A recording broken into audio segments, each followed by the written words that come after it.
नमस्कार दोस्तों, स्वागत है आपका अपने YouTube channel study with Dhananjay Mishra पर। आशा करते हैं आप सब बहुत अच्छे होंगे। मेरा नाम है धनंजय मिश्रा।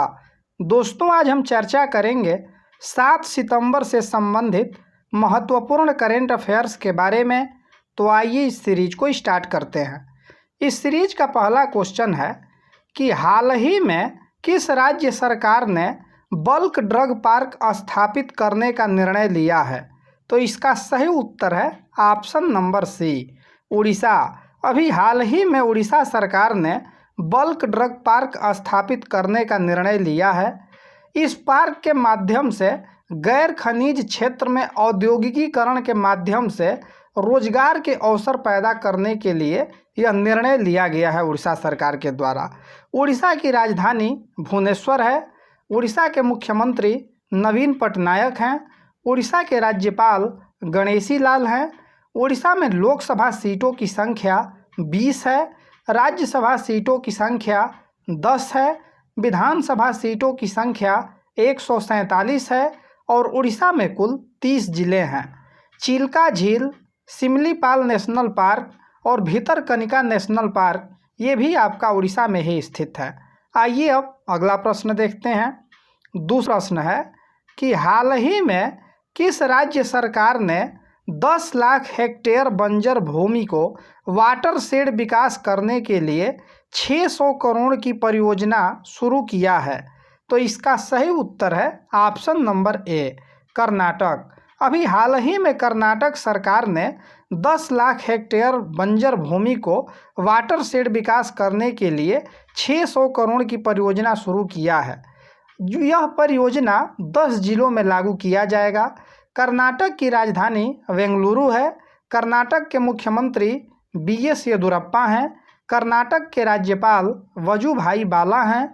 कर्नाटक में लोकसभा सीटों की संख्या 28 है, राज्यसभा सीटों की संख्या 12 है, विधानसभा सीटों की संख्या 225 है, विधान परिषद के सीटों की संख्या 75 है और कर्नाटक में कुल 30 जिले हैं। दुनिया का सबसे लंबा प्लेटफॉर्म कर्नाटक में ही बनाया जा रहा है। कोरोना वॉच ऐप को कर्नाटक सरकार ने ही लॉन्च किया था और नेकारा सम्मान योजना को भी कर्नाटक सरकार ने ही लॉन्च किया था। आइए अब अगला प्रश्न देखते हैं। तीसरा प्रश्न है कि हाल ही में भारतीय पुरातत्व सर्वेक्षण द्वारा उत्तर प्रदेश के किस जिले में पुरातात्विक स्थल और अवशेषों को राष्ट्रीय महत्व के रूप में घोषित किया गया है? तो इसका सही उत्तर है option number B, Baghpat. Uttar Pradesh के बागपत जिले में एक जो गांव है उसका नाम है आपका सादिकपुर सिनौली। यहीं पर भारतीय पुरातत्व सर्वेक्षण के द्वारा यहीं पर पुरातत्व स्थल और अवशेषों को राष्ट्रीय महत्व के रूप में घोषित किया गया है। उत्तर प्रदेश की राजधानी लखनऊ है। उत्तर प्रदेश के मुख्यमंत्री योगी आदित्यनाथ हैं। उत्तर प्रदेश के राज्यपाल आनंदीबेन पटेल हैं। उत्तर प्रदेश में लोकसभा सीटों की संख्या 80 है, राज्यसभा सीटों की संख्या 31 है, विधानसभा सीटों की संख्या 403 है, विधान परिषद के सीटों की संख्या 100 है और उत्तर प्रदेश में कुल 75 जिले हैं। बाल श्रमिक विद्या योजना, प्रवासी राहत मित्र ऐप को उत्तर प्रदेश सरकार ने ही लॉन्च किया था। वर्चुअली अदालतों के जरिए सुनवाई करने वाला भारत का पहला राज्य उत्तर प्रदेश ही बना है और मनरेगा के तहत सर्वाधिक रोजगार देने वाला भी भारत का पहला राज्य उत्तर प्रदेश ही बना है। आइए अब अगला प्रश्न देखते हैं। चौथा प्रश्न है कि हाल ही में किस राज्य में पंग लहब सोल त्यौहार मनाया गया है? तो इसका सही उत्तर है ऑप्शन नंबर सी, सिक्किम। अभी हाल ही में सिक्किम में पंग लहब सोल त्यौहार मनाया गया है। यह त्यौहार सिक्किम के संरक्षक देवता के रूप में खंगचेंदजोंगा के प्रतिष्ठापन के लिए मनाया जाता है। यह त्यौहार तिब्बती कैलेंडर के 7वें महीने के 15वें दिन अर्थात अगस्त के अंत में तथा सितंबर के प्रारंभ में मनाया जाता है। सिक्किम की राजधानी गंगटोक है। सिक्किम के मुख्यमंत्री प्रेम सिंह तमांग हैं। सिक्किम के राज्यपाल गंगा प्रसाद हैं। सिक्किम में लोकसभा सीटों की संख्या 1 है, राज्यसभा सीटों की संख्या 1 है, विधानसभा सीटों की संख्या 32 है और सिक्किम में कुल 4 जिले हैं। दोस्तों, अगर आप इस वीडियो का PDF प्राप्त करना चाहते हैं तो डिस्क्रिप्शन में दिए गए टेलीग्राम के लिंक पर क्लिक करके आप टेलीग्राम ग्रुप को ज्वाइन कर सकते हैं, या टेलीग्राम पर study with Dhananjay Mishra search करके भी आप इस ग्रुप को ज्वाइन कर सकते हैं। दोस्तों, अगर आप चैनल पर नए हैं तो चैनल को सब्सक्राइब कर लीजिएगा तथा बेल आइकन को अवश्य दबा लीजिएगा। आइए अब अगला प्रश्न देखते हैं। 5वां प्रश्न है कि हाल ही में किस यूनिवर्सिटी ने English pro mobile application launch किया है? तो इसका सही उत्तर है option number D, English and Foreign Language University Hyderabad. English and Foreign Language University Hyderabad ने English pro mobile application launch किया है। इसका उद्देश्य शिक्षार्थियों को भारतीय अंग्रेजी उच्चारण को भारतीय तरीके से विकसित करने में मदद करना है। आइए अब अगला प्रश्न देखते हैं। 6वां प्रश्न है कि हाल ही में ease of doing business ranking वाली डूइंग बिजनेस रिपोर्ट के प्रकाशन को किस संस्था के द्वारा रोक दिया गया है? तो इसका सही उत्तर है option number B, World bank.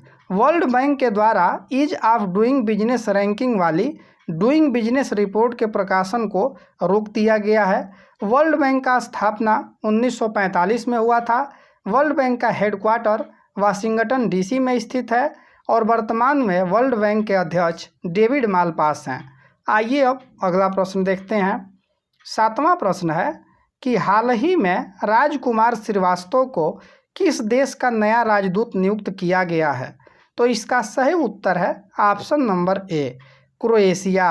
अभी हाल ही में राजकुमार श्रीवास्तव को क्रोएशिया में भारत के नए राजदूत के रूप में नियुक्त किया गया है। यह 1997 बैच के IFS अधिकारी हैं। क्रोएशिया की राजधानी जाग्रेब है और क्रोएशिया की मुद्रा क्रोएशियाई कूना है। आइए अब अगला प्रश्न देखते हैं। 8वां प्रश्न है कि हाल ही में किस IIT संस्थान द्वारा डेटा एनालिटिक्स लैब स्थापित किया गया है? तो इसका सही उत्तर है option number D, IIT Madras. अभी हाल ही में IIT मद्रास के द्वारा डेटा एनालिटिक्स लैब स्थापित किया गया है और जोखिम विश्लेषण और व्यवहार विज्ञान में अनुसंधान के लिए यह लैब स्थापित किया गया है। आइए अब अगला प्रश्न देखते हैं। 9वां प्रश्न है कि हाल ही में सरकार ने संसद में प्रश्नकाल को स्थगित कर दिया है। यह पहली बार किस दौरान निलंबित किया गया था? तो इसका सही उत्तर है ऑप्शन नंबर सी, राष्ट्रीय आपातकाल। राष्ट्रीय आपातकाल के दौरान पहली बार संसद में प्रश्नकाल को स्थगित कर दिया गया था। अब राष्ट्रीय आपातकाल कब लागू हुआ था, इसका जो है कि आप लोग कमेंट बॉक्स में उत्तर बताइएगा। आइए अब अगला प्रश्न देखते हैं। 10वां प्रश्न है कि हाल ही में इंटरनेशनल डे ऑफ चैरिटी कब मनाया गया है? तो इसका सही उत्तर है ऑप्शन नंबर डी, 5 सितंबर। 5 सितंबर को प्रत्येक वर्ष इंटरनेशनल डे ऑफ चैरिटी के रूप में मनाया जाता है। आइए अब कल का प्रश्न देखते हैं, जिसका सही उत्तर बहुत से लोगों ने कमेंट बॉक्स में कमेंट करके बताया था। तो कल का प्रश्न था कि हाल ही में वाटर हीरोज नामक प्रतियोगिता किसने शुरू किया है? तो इसका सही उत्तर था ऑप्शन नंबर सी, जल शक्ति मंत्रालय। जल शक्ति मंत्रालय ने अभी हाल ही में वाटर हीरोज नामक प्रतियोगिता स्टार्ट किया है और इस प्रश्न का सही उत्तर देने वालों का नाम इस प्रकार है: रितु ओझा जी, संजू पाल जी, मनीष कुमार जी, अजय कुमार मिश्रा जी, प्रीतेश शर्मा जी, अमित कुशवाहा जी, आशीष सिंह जी, धनंजय कुमार मुंडा जी, सर्वेश काजी जी, अमित कुमार जी, कृष्णानंद यादव जी, इंद्रासन जी, अश्वनी गुप्ता जी और PK ब्लॉग। आइए अब आज का प्रश्न देखते हैं, जिसका सही उत्तर आप लोग कमेंट बॉक्स में कमेंट करके बताइएगा। तो आज का प्रश्न है कि हाल ही में कौन सा देश इंडो पैसिफिक क्लब में शामिल होने वाला दूसरा यूरोपीय देश बना है? तो इसका ऑप्शन दिया गया है और इसका सही उत्तर आप लोग कमेंट बॉक्स में कमेंट करके बताइएगा। दोस्तों, अगर ये वीडियो आपको अच्छा लगा हो तो इस वीडियो को ज़रूर लाइक कीजिएगा तथा दोस्तों में शेयर कीजिएगा। उम्मीद करते हैं मेरे द्वारा दी गई जानकारी आपको आसानी से समझ में आई होगी, किसी प्रकार के कठिनाइयों का सामना नहीं करना पड़ा होगा। ऐसे ही वीडियो प्राप्त करने के लिए इस चैनल को सब्सक्राइब कर लीजिए तथा बेल आइकन को अवश्य दबा लीजिएगा, ताकि मेरे द्वारा दी गई जितनी भी वीडियो की अपडेट है वो आप तक सही समय पर और आसानी से पहुंचता रहे। आज के लिए इतना ही, दीजिए इजाज़त। मिलते हैं अगले वीडियो के साथ, तब तक के लिए धन्यवाद।